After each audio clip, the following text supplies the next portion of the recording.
देश के दुश्मनों को हिंदुस्तान के वीर जवानों ने एक बार फिर सबक सिखाया है। जम्मू कश्मीर में दहशतगर्दों की शामत आई हुई है। पाकिस्तान की सीज फायर उल्लंघन को करारा जवाब दिया जा रहा है, तो दूसरी ओर म्यांमार बॉर्डर पर भी देश के वीर जवानों ने बड़ा ऑपरेशन अंजाम दिया है। बड़ी कार्रवाई करते हुए सेना ने SCM के उग्रवादियों को ढेर कर दिया है।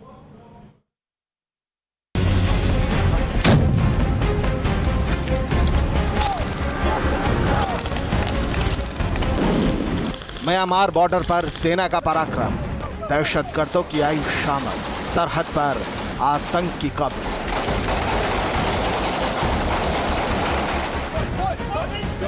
सत्ताईस सितंबर 2017 सुबह 4:45।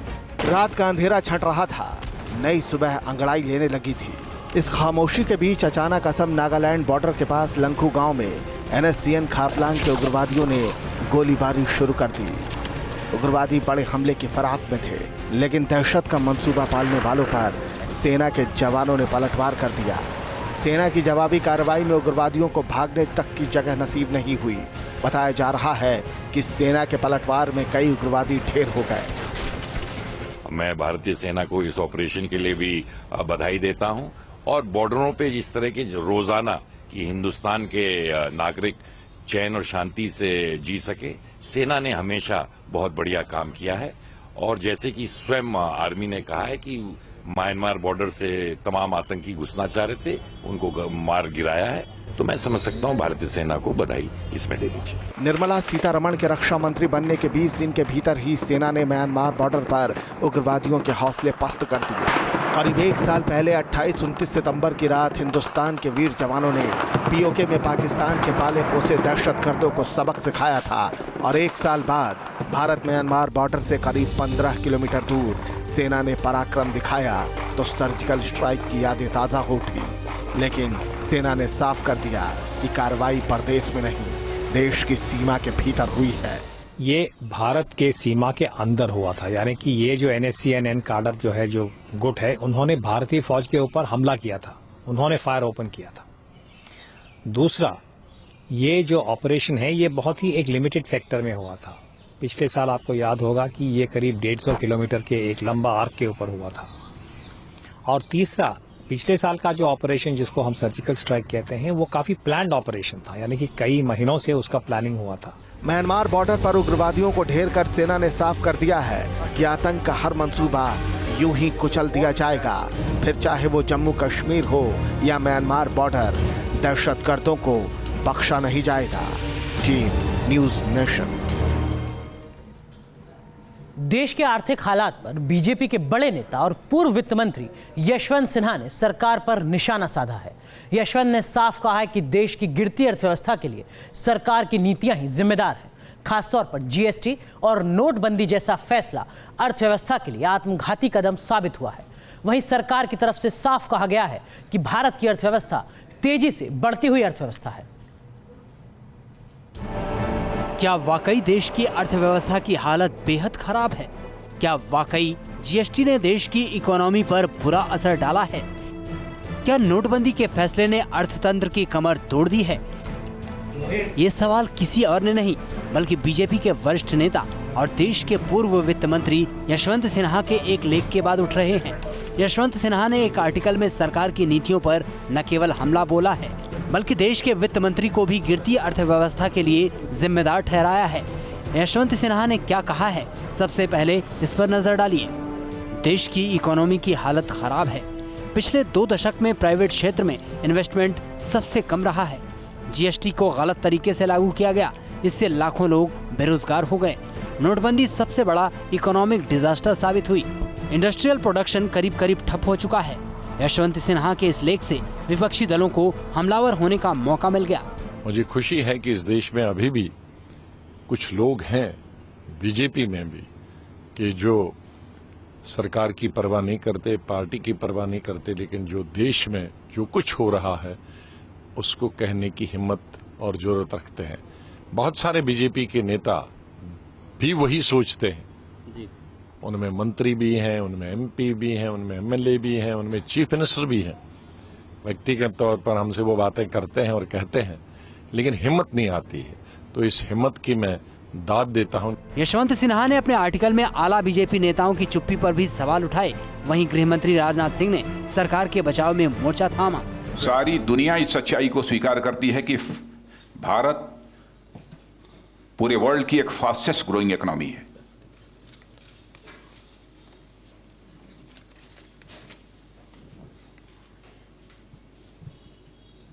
और इस सच्चाई को किसी को भूलना नहीं चाहिए। और आर्थिक मामलों में अंतर्राष्ट्रीय जगत में भारत की एक साख बनी है। आर्टिकल में जीएसटी के फैसले को लेकर भी सवाल उठाए गए हैं, जबकि हकीकत ये है कि जीएसटी लागू करने की कवायद वाजपेयी सरकार के जमाने में ही शुरू हो गई थी और जीएसटी काउंसिल में ये फैसला सर्वसम्मति से लिया गया था। मोदी सरकार के मंत्री जीएसटी के फैसले को ऐतिहासिक करार दे रहे हैं। जो चीजें कभी किसी की कल्पना में नहीं थी भारत में हो सकती है। उदाहरण के लिए जीएसटी, आखिर इतने वर्षों से लोग काम कर रहे थे, लेकिन एक ऐसी अर्थव्यवस्था बनाना जिसमें पूरे भारत को एक मार्केट बना सके, और ये सबकी सहमति से। जीएसटी काउंसिल में आखिर हर राजनीतिक दल के प्रतिनिधि हैं, हर राज्य के प्रतिनिधि हैं। कांग्रेस के 6 हैं, वामपंथियों के 2 हैं, दिल्ली की सरकार के प्रतिनिधि हैं। हर मीटिंग में सर्वसम्मति से फैसले लेके भारत में जीएसटी को लागू कर पाना, मैं समझता हूं इतना बड़ा कदम हुआ है। गिरती अर्थव्यवस्था को संभालने के लिए मोदी सरकार कई बैठकें कर चुकी है। सरकार ने 4 सूत्री फॉर्मूले पर जोर दिया है ताकि गिरती अर्थव्यवस्था काबू में की जा सके। साथ ही पीएम मोदी ने आर्थिक सलाहकार परिषद का भी गठन किया है। सरकार का रोजगार बढ़ाने वाले सेक्टरों पर जोर रहेगा। स्टार्टअप और स्टैंड अप इंडिया के तहत ज्यादा फंड दिया जाएगा। बैंकों को ज्यादा पूंजी उपलब्ध कराई जाएगी। सरकार का हाउसिंग और कंस्ट्रक्शन सेक्टर पर खास जोर होगा। एक्सपोर्ट बढ़ाने के लिए सरकार नई रणनीति बनाएगी। जाहिर है सरकार गिरती अर्थव्यवस्था को संभालने के लिए पूरा जोर जरूर लगा रही है और हर उपाय भी खोजे जा रहे हैं। तथ्यों के आधार पर यशवंत सिन्हा ने मोदी सरकार के सामने भारतीय अर्थव्यवस्था से जुड़े कई गंभीर सवाल रखे हैं, जिनका जवाब देना सरकार के लिए आसान नहीं होगा। वहीं बैठे बिठाए विपक्ष को एक ऐसा मुद्दा हाथ लग गया है जिससे भुनाने में वो कोई कोर कसर नहीं छोड़ेगा। वीडियो जर्नलिस्ट अतुल के साथ रविकांत राय, न्यूज़ नेशन, दिल्ली। बलात्कार के गुनहगार राम रहीम की मुश्किलें बढ़ती जा रही हैं।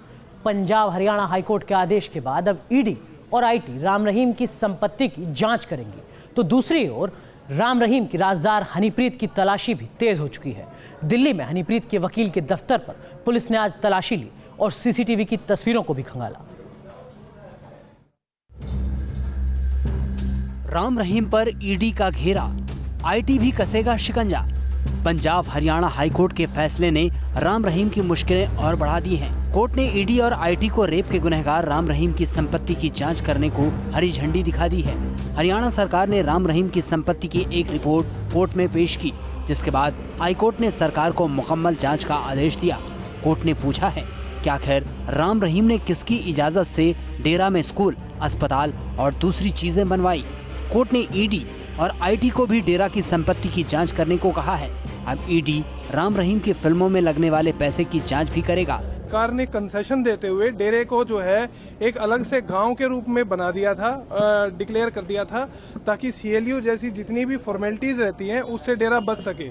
तो माननीय कोर्ट ने उसको बहुत संगीन लिया है और साथ में उसके लिए भी उन्होंने ऑर्डर किया है कि इसकी रिपोर्ट भी जो है हरियाणा सरकार दे करके आएगी कि किस प्रकार से एक डेरे को और डेरे के अंदर जो प्रेमिसेस है उनको अलग से गांव बना करके, रेवेन्यू स्टेट बना करके, आबादी दे बना करके उनको बेनिफिट देने का काम किया और वो कौन लोग थे।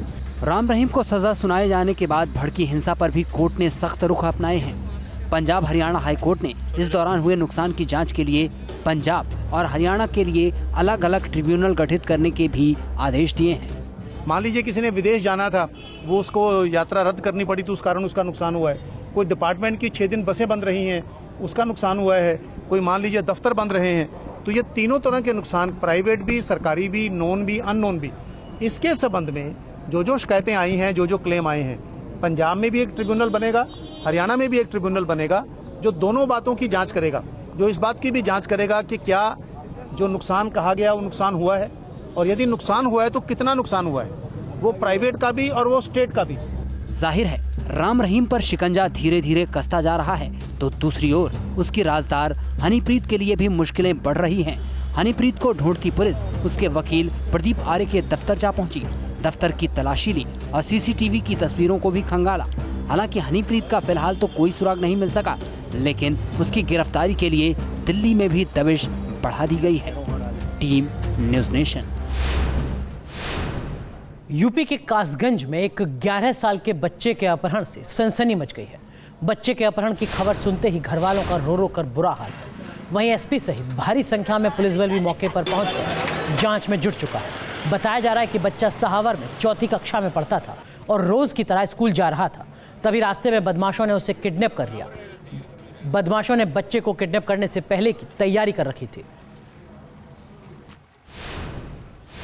थाना क्षेत्र में एक गांव हसनपुर है। हसनपुर का एक लड़का जब अपने स्कूल जा रहा था, वो हमेशा की तरह पैदल अपने भाई के साथ जा रहा था। तो गांव से जब थोड़ा सा आगे बढ़ा तो उस रोड पर एक गाड़ी इंतजार कर रही थी, बोलेरो बताया जा रहा है, और उसमें 4 लोग थे।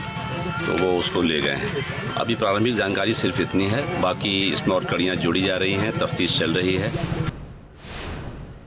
एक तरफ देश भर में शक्ति की आराधना का पर्व नवरात्र चल रहा है, तो वहीं देश के कई इलाकों से बेटियों के अत्याचार, दुराचार की शर्मनाक खबरें आ रही हैं। दिल्ली से सीकर तक नाबालिग लड़कियों के साथ रेप की घटनाओं ने लोगों को झकझोर कर रख दिया। ये धुंधली तस्वीरें इंसानियत को शर्मसार कर रही हैं। ये तस्वीरें एक नाबालिग लड़की की इज्जत से खिलवाड़ की कहानी बयां कर रही हैं। घटना दिल्ली के अंबेडकर नगर की है, जो दिल्ली पुलिस के स्लोगन शांति, सेवा और न्याय का भी मजाक उड़ा रही है। घटना के बाद गुस्साए रिश्तेदार और पड़ोसी सड़क पर उतर आए और इंसाफ की मांग की। अंबेडकर नगर के दक्षिणपुरी में एक अधेड़ उम्र के दुकानदार पर संगीन आरोप लगे हैं। कहा जा रहा है कि उसने 11 साल की एक लड़की के साथ अपनी दुकान पर दुष्कर्म की कोशिश की। दुकान आया एक युवक इस अश्लील घटना का वीडियो बनाने लगा। दुकानदार ये देखकर डर गया और उसने लड़की को छोड़ दिया। तो सुबह ने इसने दुकान में आईचा, उसके साथ सब पे हाथ सब डाला और उसको धमका दिया कि घर में मत बताइयो। सुबह नहीं बताई, फिर दोपहर में 5 बजे मैंने भेजा कि दाल लिया पड़ोसी की देवर की दुकान पर। उनकी दुकान पर दाल लेके धर दिए। तेल की बोतल इसकी दुकान पर लाने गई तो ये पकड़ के हाथ अंदर खींच लिया। पड़ोसियों का आरोप है कि अधेड़ उम्र का ये दुकानदार अक्सर बच्चियों के साथ छेड़खानी करता है और उसकी ये हरकत कई सालों से जारी है। कोई लड़की बच्चा संभालने नहीं गया था, उसके साथ ही जबरदस्ती कर रहा था। और करने के बाद, और ये आज की बात नहीं, 15 दिन पहले ही मैंने अपनी आंखों से देखा इसको। इसके पीछे वाली गली में एक लड़की रहती थी, वो सामान चीज लेने आई हुई थी, उसके साथ में उन्होंने गलत हरकत करनी उसकी। पीड़ित परिवार की शिकायत के बाद दिल्ली पुलिस हरकत में आई और आरोपी को गिरफ्तार कर लिया। शर्मसार कर देने वाली ऐसी ही घिनौनी वारदात धार्मिक नगरी मथुरा में भी सामने आई। आरोप है कि सिपाही और दारोगा ने एक नाबालिग लड़की को नशीला पदार्थ खिलाकर उसके साथ रेप किया। आधी उसने टूटी तो मुझे कुछ भी होश नहीं रहा। उसके बाद क्या हुआ, मेरी छोटी बहन ने मुझे बताया कि उसने मेरे साथ गलत काम किया। क्या नाम है दरोगा और सिपाही का? दरोगा का नाम रमाकांत पांडे, सिपाही का नाम प्रवीण उपाध्याय। पीड़ित परिवार का आरोप है कि वो कई दिनों से न्याय की गुहार लगा रहे थे, लेकिन उनकी कहीं सुनवाई नहीं हो रही थी। मीडिया और कई संगठनों ने जब मामले को उठाया, तब पुलिस के आला अधिकारी एक्शन में आए और आरोपी पुलिसकर्मियों को लाइन हाजिर कर जांच के आदेश दिए। ये जो आरोप लगाया गया है, ये आरोप एक गंभीर किस्म का आरोप है और इस आरोप की जांच के लिए हमने तत्काल प्रभाव से एसपी सुरक्षा, जो यूपी 100 के नोडल अधिकारी भी हैं, उनको जांच दी है और हमारी अपेक्षा है कि कल तक जांच का निष्कर्ष निकलेगा। राजस्थान के सीकर में भी एक नाबालिग लड़की हैवानियत का शिकार हुई और दरिंदगी का आरोप लगा है गांव के ही 2 युवकों पर। आरोप है कि गांव के ही 2 युवक बाइक से आए और लड़की को नीम का थाना इलाके में ले गए। युवकों ने उसके साथ गैंगरेप किया और अश्लील क्लिप भी बनाई। पीड़ित परिवार की शिकायत के बाद पुलिस आरोपियों की तलाश में जुट गई है, लेकिन मासूम की इज्जत से खेलने वाले दोनों आरोपी अब तक पकड़ में नहीं आए हैं। Team news nation. शहीद आजम भगत सिंह, देश उनकी 110वीं जयंती मना रहा है। ये वो नाम है जो आज भी हिंदुस्तान के बच्चे बच्चे को देश पर मर मिटने की प्रेरणा देता है। लेकिन 86 साल पहले हालात ऐसे नहीं थे। तब हम गुलाम थे और अंग्रेजी सरकार की आंखों में खटकते थे भगत सिंह। अंग्रेजी हुकूमत के इस गुनहगार का मुकदमा आज भी पाकिस्तान की अदालत में चल रहा है। तो चलिए आपको मिलवाते हैं उस शख्स से जो इस लड़ाई को मुकम्मल अंजाम तक पहुंचाने में जुटे हैं। दिल से जाएगी न मरकर भी वतन की उल्फत, मेरी मिट्टी से भी खुशबुए वतन आएगी। देश के शहीद पुत्र भगत सिंह के ये लफ्ज आज भी हिंदुस्तान के हर नौजवान को प्रेरणा देते हैं। वो आज भी हंसते हंसते देश के लिए जान न्यौछावर करने की सीख देते हैं। भगत सिंह जो हमारे लिए शहीद आज़म हैं, लेकिन ब्रिटिश हुकूमत की कानूनी किताबों में इस महान क्रांतिकारी को गुनहगार के तौर पर दर्ज किया गया। 23 मार्च 1931 को उन्हें फांसी दे दी गई, लेकिन पाकिस्तान की अदालत में अब उन्हें बेगुनाह साबित करने की लड़ाई लड़ी जा रही है। लाहौर हाई कोर्ट में इम्तियाज रशीद कुरैशी भगत सिंह, राजगुरु और सुखदेव की फांसी को कानूनन गलत साबित करने की जंग लड़ रहे हैं। FIR रीड की उर्दू में लिखी हुई है, वो एक सिर्फ हुलिया दिया गया है कि 5 फुट 5 इंच कद का जो हाइट बताई गई उसकी, और चेहरे मोहरे से हिंदू बताया गया उसे। लेकिन हम हैरान हैं कि 450 गवाह उनको मौका ही ना दिया गया सफाई का। शहीद आज़म भगत सिंह, सुखदेव और राजगुरु के लिए इंसाफ की आवाज़ बुलंद कर रहे इम्तियाज़ को रास्ता दिखाया सुप्रीम कोर्ट के वरिष्ठ वकील नफीज अहमद सिद्दीकी के एक लेख ने। सिद्दीकी ने इसमें फांसी के लिए अपनाई गई कानूनी प्रक्रिया की कमियां गिनाई थी। ये FIR में उनका नाम नहीं है, ये भगत सिंह और उनके साथी राजगुरु और सुखदेव के। नंबर 2, स्पेशल पहले कोड ऑफ क्रिमिनल प्रोसीजर में चल रहा था कि इस लॉर्ड इरविन ने स्पेशल ट्रिब्यूनल का एक ऑर्डिनेंस जारी किया। उनको पावर भी नहीं था डेथ वारंट दूसरा लाहौर हाई कोर्ट से जारी करा दिया गया और उस पर एग्जीक्यूट कर दिया। That was a judicial murder. शहीद आज़म भगत सिंह की 110वीं जयंती पर इम्तियाज हिंदुस्तान आए तो भगत सिंह के परिवार वालों के लिए एक खास सौगात लाए।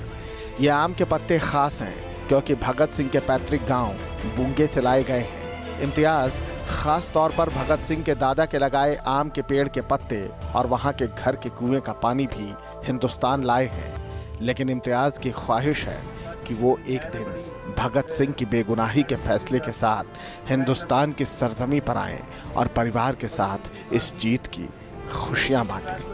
रजिस्ट्रार लाहौर हाई कोर्ट के जारी किए गए ब्लैक वारंट पे उन्हें हैंग कर दिया जाता है। हम पूछते हैं कि रजिस्ट्रार लाहौर हाई कोर्ट के पास ऐसी पावर्स कहां से आ गई कि किसी बंदे के ब्लैक वारंट जारी करके उन्हें हैंग कर दिया जाए। 86 साल बीत गए, भगत सिंह को शहीद हुए, लेकिन ये टीस हर हिंदुस्तानी को आज भी सालती है। हिंदुस्तान के इस महानायक की लड़ाई जिस जज्बे और जुनून के साथ पाकिस्तान में लड़ी जा रही है, वो आज़ादी की साझी लड़ाई की दीवानगी का ही मुजाहिरा करती है। भगत सिंह अपने आप में वो अमूल्य विरासत है जिनको लेकर सम्मान दोनों मुल्क भारत और पाकिस्तान के बाशिंदों के जहन में है। उनके चाहने वाले सिर्फ हिंदुस्तान में ही नहीं, सरहद पार पाकिस्तान में भी हैं। और अपने आप में यही वो जज्बा है जिसके चलते उनकी शहादत के 86 साल बाद भी फांसी की सजा को कानूनी तौर पर गलत साबित करने की एक अदालती लड़ाई खुद पाकिस्तान में लड़ी जा रही है। वीडियो जर्नलिस्ट सुभाष के साथ Arvind Singh, news nation. Nation view में बस इतना ही, लेकिन आप बने रहिए न्यूज नेशन के साथ क्योंकि खबरों का सिलसिला यहां कभी नहीं थमता।